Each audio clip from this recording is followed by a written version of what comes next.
Well, hello everybody, welcome to Red Tool House. Today we are going to start the process of moving our pigs to another pasture. So we're going to rotate out of the pasture that we've been in. So currently I have our pasture, which is total pig pasture access, is about 5 acres, actually a little bit less since I've kind of tightened some of the areas down. But I have it divided into two areas, what I call the north pasture and the south pasture. Right now I'm standing on the south pasture. This is the south side of our valley.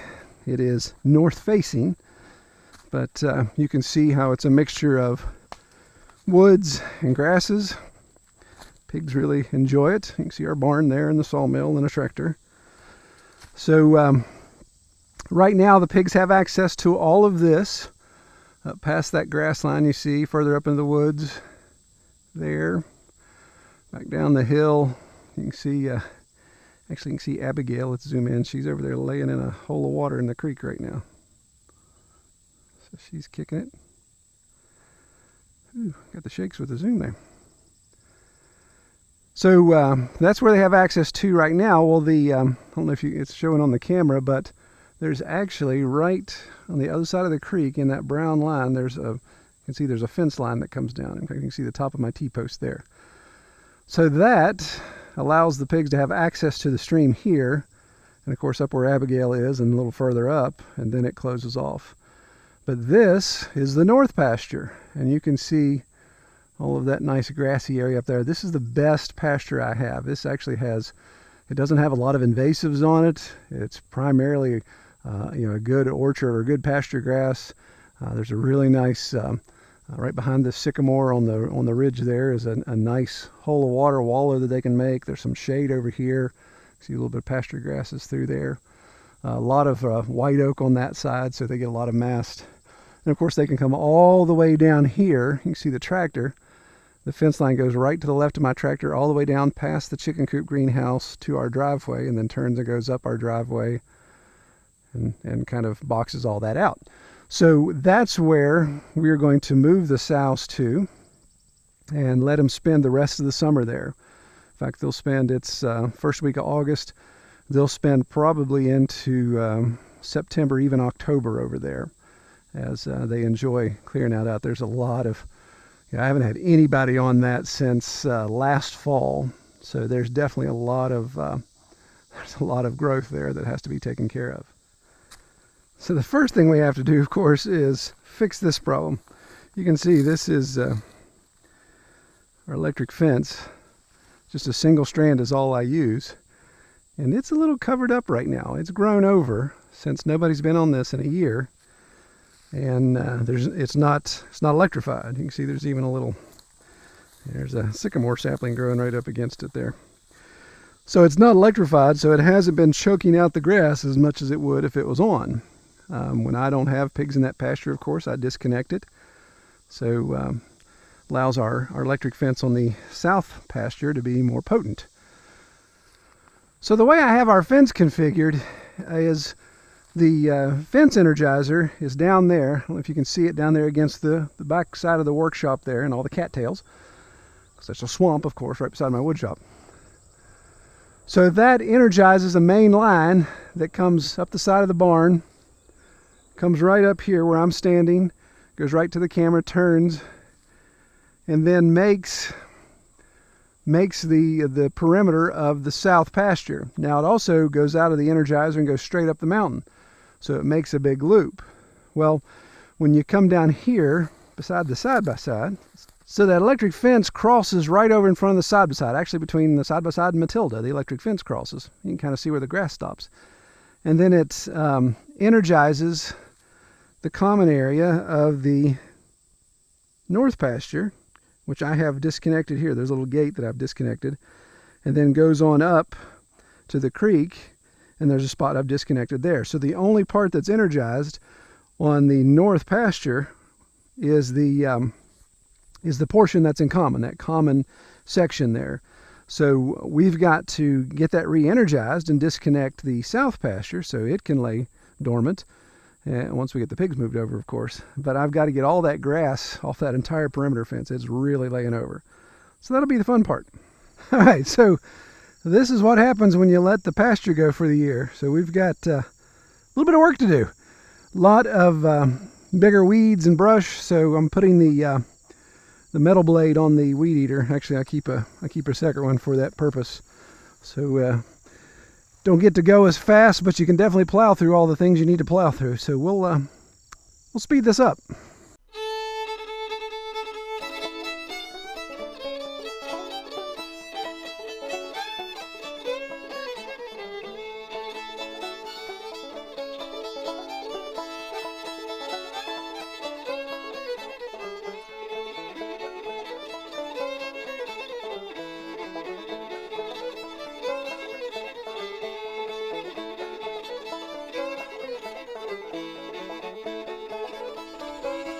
Well, I got everything cleared. It's about I believe it's about a quarter mile of wire that I had to cut around. And again, way overdue. Pigs haven't been on this side in over a year since we didn't have a litter this year. But I've talked about this a lot in the past. But the plan is that, this road I'm standing on is the main road through the middle of the valley. And right now the pigs have access to it at some point so they can get to the creek on this side. Well, the plan is to make it so they don't get on the road at all. They're either stuck on the south side or they're stuck on the north side. But until I get some water over here, then obviously that's still an issue. So right now, it's kind of a little hodgepodge. So the plan would be to eventually have crossover gates where I could just take a gate, swing it this way and it blocks the road off, and a gate and swings it this way and blocks the road off, and we've got a natural corridor there that they'd have to walk through. I don't have that right now. And pigs are really smart, as many of you know, so they know where they remember where the electric is. So even if the electric is off and the wire's down, they don't necessarily jump across it very easily. So what I do historically is, I've got everything kind of cleared here. They know this side's still hot, this side isn't. I'm going to take a portion of this wire down completely, and we'll take their feed bowls and set it over here in the north pasture and lure them over. I purposely didn't feed them breakfast this morning. So the last time they ate was yesterday midday. So it's been 24 hours plus 5-6 hours. So it's been almost 30 hours. So they're a little hungry. They're ready to go. They're grazing a lot more right now, actually.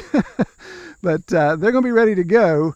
But we'll see. Merida usually takes me about 3 days to get her to cross. She actually has to fast for 3 days before she'll cross over. But we'll see what we can do here. Let's take some wire down first. All right, so it's been well over a year since they've been on this side. And this fence, they haven't had any contact with this fence because they can't walk on this part of the road. But I guarantee you, they still remember where it is. Now, we'll see if their bellies override their memories. Looking at me, you can see that my belly usually overrides my memory. So we'll see if that translates to my pigs. And I need to get them to kind of turn the corner just out of the camera shot there. They're on this side. And this left side of the fence is hot. So they need to come around this feeder, like Abigail's starting to do. If they come around that turn, then they'll have access to stuff that's not hot. But this is the $20,000 question, if I can get them to cross this threshold right here.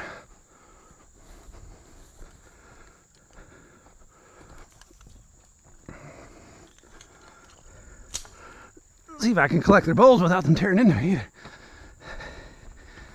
Hungry pigs! Moo. Moo, y'all.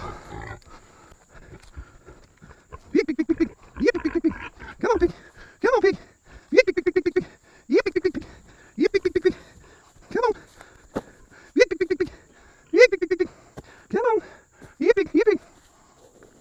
I know you're hungry. Yip, pig, pig, pig, pig, pig. Come on, piggy. Come on, piggy, piggy, piggy. Come on, piglets. Yip, pig, pig, pig, pig, pig. Yip, pig, pig, pig, pig, pig. Come on, pig. Come on, piggy. Yip, pig, pig, pig.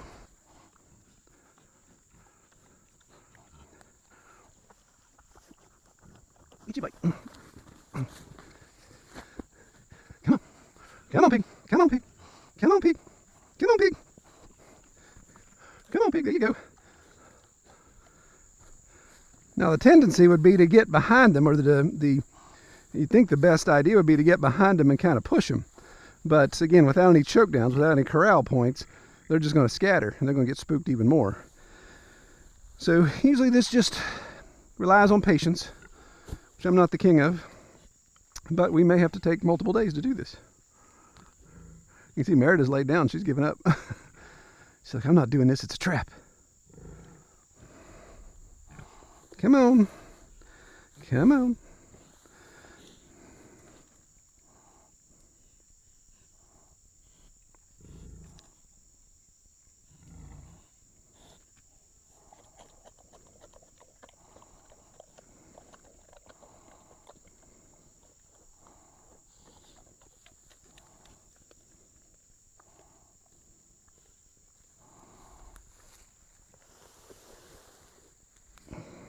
Come on.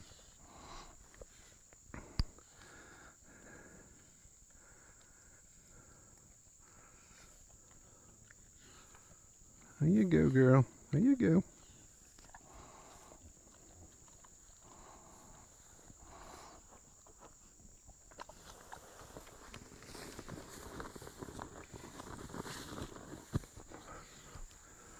There you go.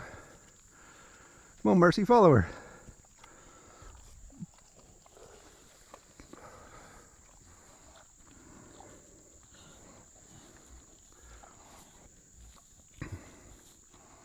Yeah, you checking. You remember. All right, so we're 2 for 4. Abigail and Matilda are over there having a nice dinner. And these two are sulking in the weeds.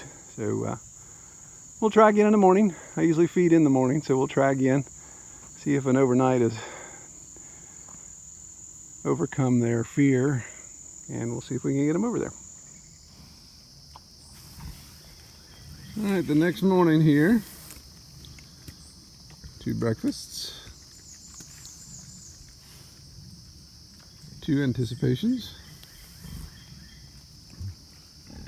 Pig, pig, pig, pig, pig.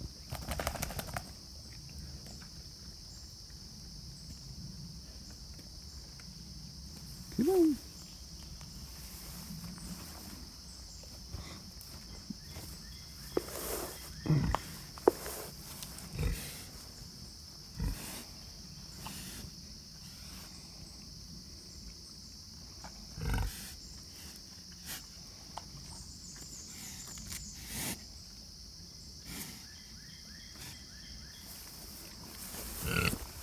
Quit grabbing the bowl, you little jerk.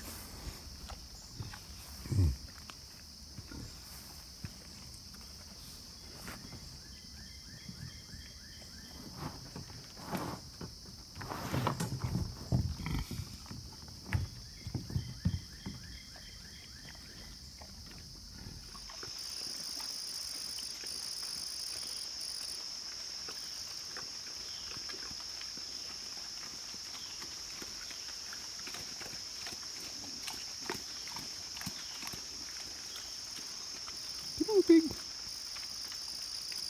Pig, pig, pig, pig, pig.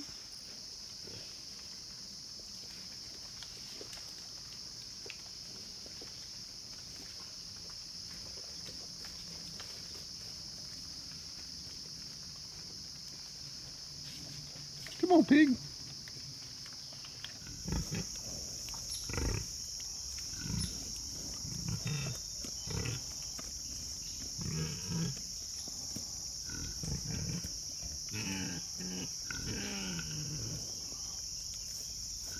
See, I think it's hilarious. They all walked out here, and now that the food bowls are down, Mercy won't cross.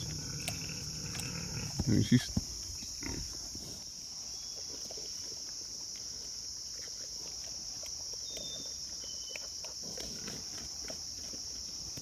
taunting you. Well, so she finally crossed with just a little nudge. I think it's Kelly. Kelly's the pig piper. She brings peace and tranquility to pig moving. I bring rage and anger and all the negative qualities. But what's funny is Merida crossed over and just walked away from the food bowls, didn't even try to stop and eat. Here she is down here, about 50 feet away from where we were feeding. So she's just exploring. She hadn't been on this pasture in forever.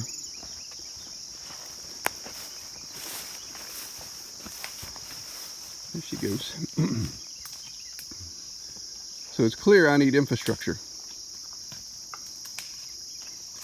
But as we get our pastures lined out, we're not exactly sure where we want to truly define our pasture edges, so we still have access to the creek and of course still have our road clear. That's future projects, huh? All right, so we got 4 moved over.